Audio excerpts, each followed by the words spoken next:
Marble kababayan, 1/2 cup water, 1/2 cup evaporated milk, 1/2 cup melted butter or margarine, 2 piraso ng itlog. 1/2 cup ng sugar at 2 teaspoon na vanilla. Haluin lamang po natin.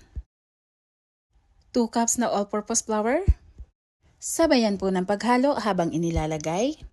1/4 teaspoon ng asin at 2 teaspoon naman ng baking powder. Haluin po hanggang sa magsama-sama ang lahat ng ingredients.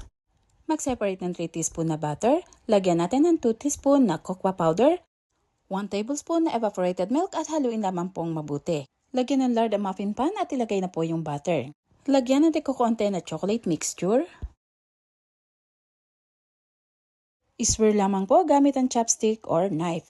I-bake sa preheated oven 350 degrees Fahrenheit, 25 minutes at pagkaraan po ng 25 minutes, ito na ang ating marble kababayan.